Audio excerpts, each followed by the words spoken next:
আমি শ্রী গোপাল তারাপীঠ মহাশ্মশানে বর্তমান। দেখুন, গুরু বামদেব বাবা যেই রকম এখানে থাকতেন, তার বর্তমানকালে একটা কুকুর ছিল। শিবাভোগতলায় যেই রকম একটা কুকুর ছিল, এখনও বর্তমান রয়েছে। তারাপীঠ মহাশ্মশানে যখন কোনো তন্ত্রক্রিয়া করা হয়, এখনও সাধকগণ মনে করেন সেই তন্ত্রক্রিয়ার সময় যদি কোনো কুকুর বা শিয়াল সেই ভোগ গ্রহণ করে, বা তার সাধনাভূমি জপ স্থানে তপস্যার স্থানে যদি কোনো কুকুর আসে, তাহলে বলা হয় যে সাধনায় সিদ্ধি লাভ হয়েছে। কুকুর বা শিয়াল মায়ের অনুগত এবং মায়ের আশীর্বাদ স্বরূপ তাদেরকে ধরা হয় তারাপীঠ মহাশ্মশানে।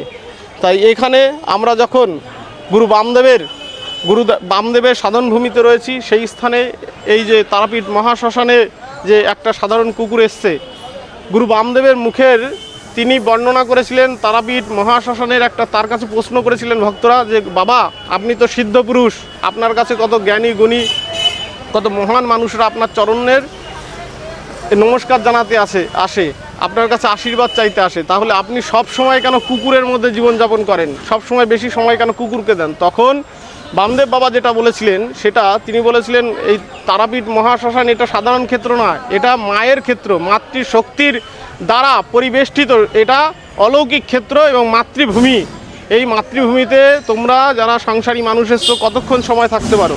এই আসো, মাকে নমস্কার প্রণাম জানিয়ে আবার চলে যাও। কিন্তু এই যে পশু পক্ষী কীটপতঙ্গ, একটা সাধারণ কুকুরও তারাপীঠ মহাশ্মশানে যে জীবন অতিবাহিত করছে, সময়ের পর সময় যারা অতিবাহিত করছে, বিভিন্ন সময় মায়ের যে শক্তি এবং সিদ্ধ সাধকগণ আসেন, তাদের যে তপস্যার ঊর্জা কিন্তু এরা লাভ করে। তাই বলেছিলেন এই তারাপীঠ মহাশ্মশানে একটা কুকুর সাধারণ কুকুর নয়, এরা কোনো তপস্বী ছিল। কোনো ভুলভ্রান্তির কারণে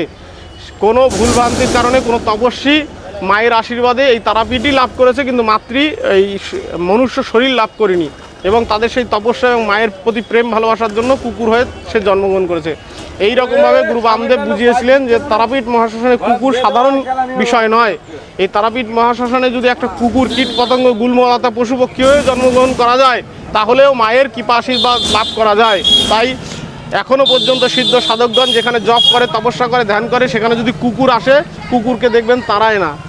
যদি কোনো সাধকের দেহে ধ্যান করছে, ওই কুকুর গায়ের মধ্যে টাচ করে রয়েছে, তাহলেও কিন্তু সেই সাধক বসেই থাকে যতক্ষণ নিজে ইচ্ছা করে কুকুর না সরে যায়। এটা একটা অলৌকিক ক্ষেত্র, এটা তারা মায়ের একটি অলৌকিক ক্ষেত্র, গুরু বামদেবের একটা অলৌকিক ক্ষেত্র। এই স্থানে আসলে মানুষের দুঃখ কষ্ট ব্যথা বেদনা দূর হয় এবং মানুষের জীবনের সফলতা লাভ হয়। তারা মা অর্থের দেবী, তারা মা রোগ মুক্তির দেবী, তারা মা সমৃদ্ধি প্রদানের দেবী, তারা মা ভক্তের জীবনের দুঃখ কষ্ট দূর করার যে পরম শক্তি, সেই পরম শক্তি স্বরূপা আদিশক্তি মহামায়া তারা মহাবিদ্যা। আমি শ্রী গোপাল রয়েছি প্রতিদিনের মতোই তারাপীঠ মহাশ্মশানে।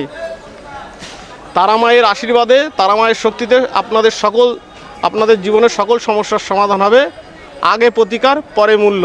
জয় মা তারা, জয় গুরু বামদেব।